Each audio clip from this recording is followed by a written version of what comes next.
Hello all, A Knife's Tale here, bringing you another knife review. And today we're going to be looking at this Skiff Culprit. I'll start off by saying that this is a CNC custom and an expensive knife, so if that is something that you're not interested in, I completely understand. If you'd still like to see it, and it's pretty darn great glory because it is a very nice knife, stick around. Blade length on this Culprit is to the very front of that scale. Looks to be just a little bit more than 3 1/4. I'm going to be safe and call it pushing to 3 3/8. The overall length looks to be a little over 7 3/4. That's a dog. And 4 1/2 on the blade, on the handle length.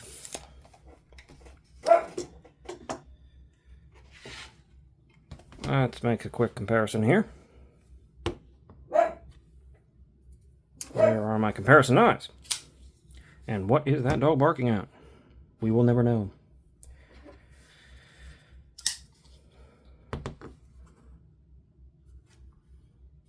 Elementum for small, Conspirator for full, and this knife falls pretty well into the in-between. I don't know what just happened to my voice there.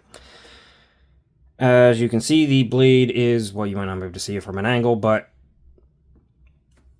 pivot to pivot, the blade is just a bit shorter. The handle is not pivot to pivot, in front of scale. Yeah, it's just a bit smaller. Tiny bit shorter in the handle, tiny bit shorter in the blade. It's about 3 1/2. This is, what did I say? I'm not even sure. 3 1/4-ish. Yeah, 3 1/4, 3 3/8. Something in that range.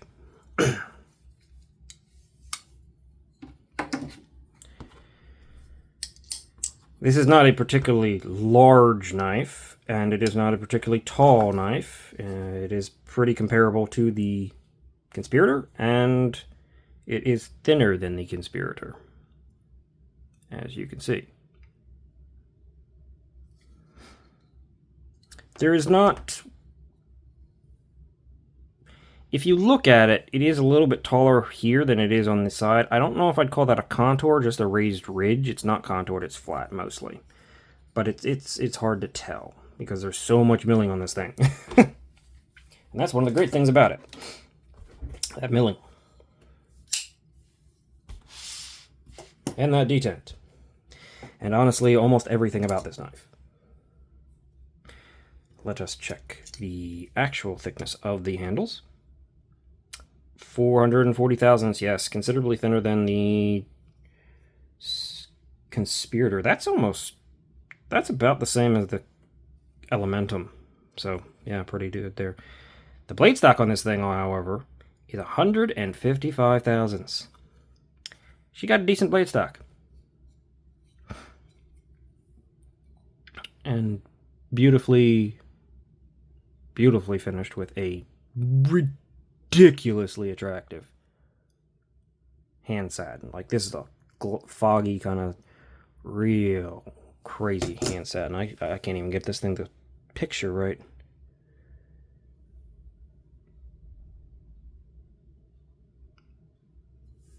And these are all pushing into the almost polished range on the flats.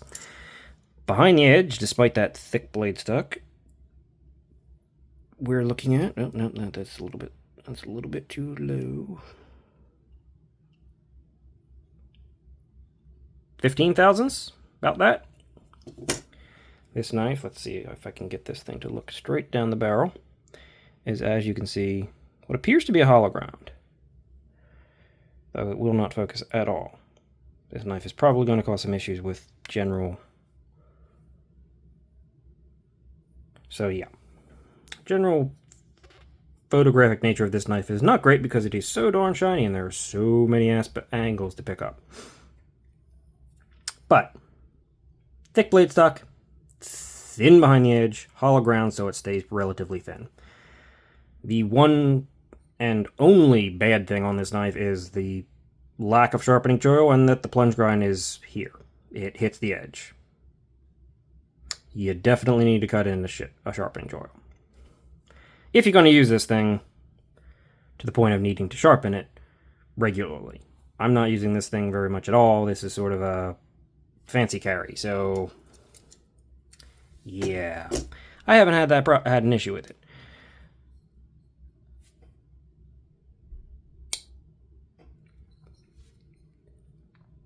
Hardware.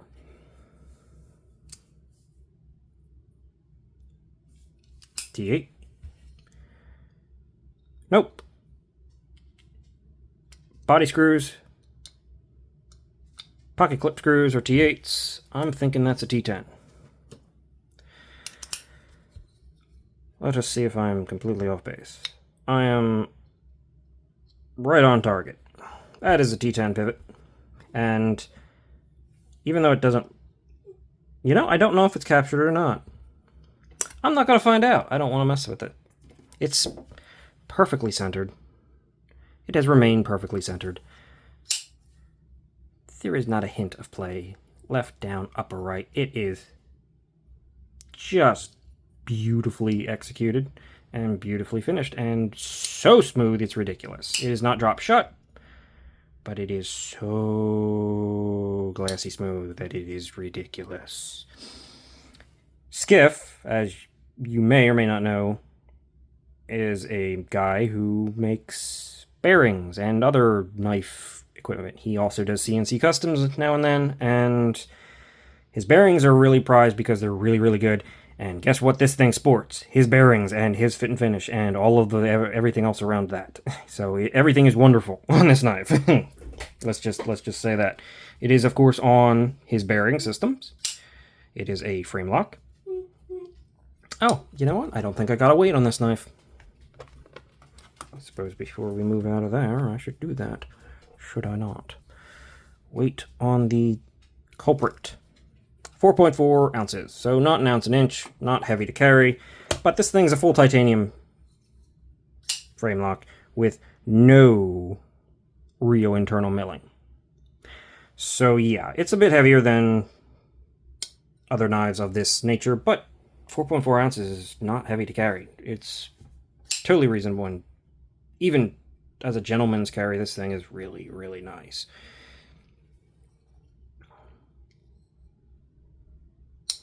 The deployment method is, of course, the flipper tab right here.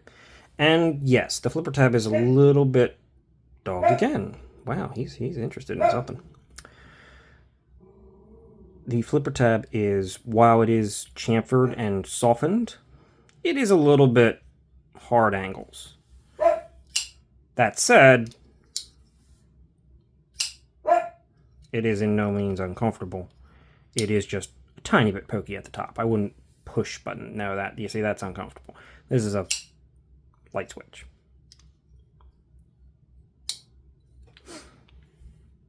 And it's got a pretty solidly heavy detent. Let's see if we can get that. Yeah, it's, hopefully that came over well. It's a heck of a detent, and it's really nice, and there's no lash or anything of the sort. The stop pin is, to my understanding, it is not attached to the blade, but it is internal, up in there, garaged.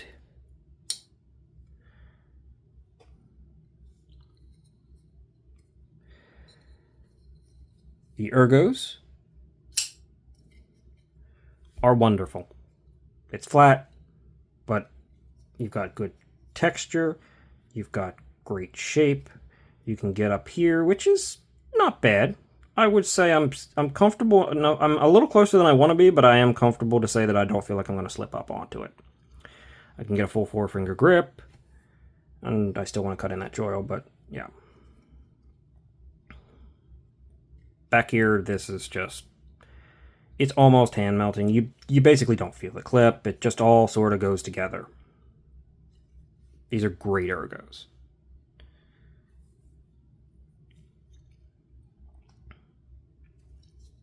The clip, since we mentioned that, is milled and pretty darn beautiful, with a flat space milled out underneath with very good retention.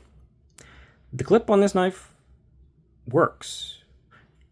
Maybe it could have a little bit of a higher bill, but it works pretty darn great in and out of the pocket regardless, and you're probably going to not be wearing the thickest pants if you have these things in there. This thing in your pocket. This is not a fidgety knife, but then again, this is not meant to be a fidgety knife, so we're not going to even mention that. Go there. So details is where we're at. We're just now appreciating the knife. You've got the Skiff mark here, and as I said, an almost fingerprinty, but almost mirror polished finish on the flats, and this beautiful hand satin on the swedge and the primary bevel. The lock bar axis, while it doesn't look amazing, it does stick a little proud, and it is bowled out so much that, and I just hit my camera with a knife that I do not want to hit my camera with. It is extremely accessible, and the action is butter. Intentionally not drop shot though. I will also say that internally it has the Skiff logo in there, and the knives are milled out with the name of the knife and the number. This is number 131. As you can see, the anodization is sort of a blurple, a little more heavily on the purple than the blue. But the anodization is more purple than, but there's a hint of blurple in these parts. The pivot is gorgeous. Look at that. It's polished rings, and the dog is now in here. Okay, I'm going to have to deal with the dog in just a moment. 1 second, doggo. I know. Don't argue with me, but you got to just wait for a moment. Yes. Yes, you do. He's currently nibbling my fingers on my other hand. Yeah. Okay, that's helpful. But back to the pivot. Yeah. It's polished rings with these anodized rings outside of that. It's gorgeous. It acts as the over travel stop. It's wonderful. The milling on this thing is so precise and deep and just intricate and well finished. And that is basically what this thing is. It is intricate. It is well finished. It is a CNC custom. And I don't think I mentioned this steel, but I'm pretty sure it's CPM 154? No. You know, I don't remember the steel off the top of my head. It's kind of not relevant with one of these knives. You're not buying this knife for the steel. So, as you can probably already guess, I love this knife. I'm super happy to have this knife. I'd like another Skiff. I like the Drifter with the more sheep's footy blade. But this is an expensive knife. This is what, $800 knife, I think? Yeah. You're paying for USA made. You're paying for custom. You're paying for very, very small batch. You're paying for one dude doing this stuff, I think, in his garage. Or shop, if he has one. He may have a shop now. I think it was originally his garage. This is wonderful. This is so precise and so well executed. It's not for everyone. It's off the table for a lot of people who just, even if they can, aren't willing to spend that kind of money on this thing. I probably shouldn't have spent that kind of money on this thing. But I'm into knives, so I do that. This is a beautiful knife. This is a wonderful, wonderful piece of design work and execution. And I love this knife.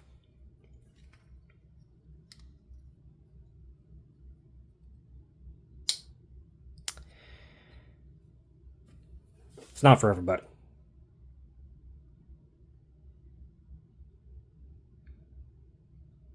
But if you get your chance,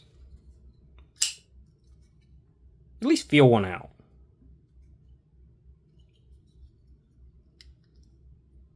Because this is a pretty good example of what you can expect from the high end with the CNC machine. They're as precise, if not more precise, than most production knives when the CNC is involved, and this thing is just wonderful. It's expensive. To me, it's worth it. To me, this is not actually an unreasonably priced knife for what you're getting. I don't think this is like a $1,200 knife.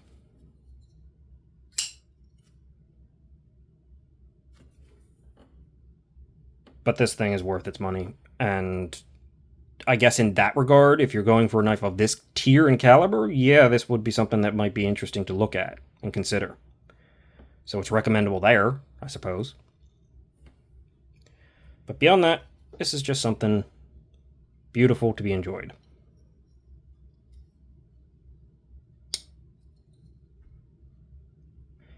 And I appreciate if you've watched this, and if I'm happy to bring you more stuff like this out of my own collection, and hopefully you've enjoyed seeing it. Drop a like, drop a subscribe if you want. Drop anything in the comments. Anything at all. Today's a sort of open-ended free day. Not a long video. I'm going to leave it here. With that, the Skiff Culprit is wonderful. Thanks for watching. Bye-bye.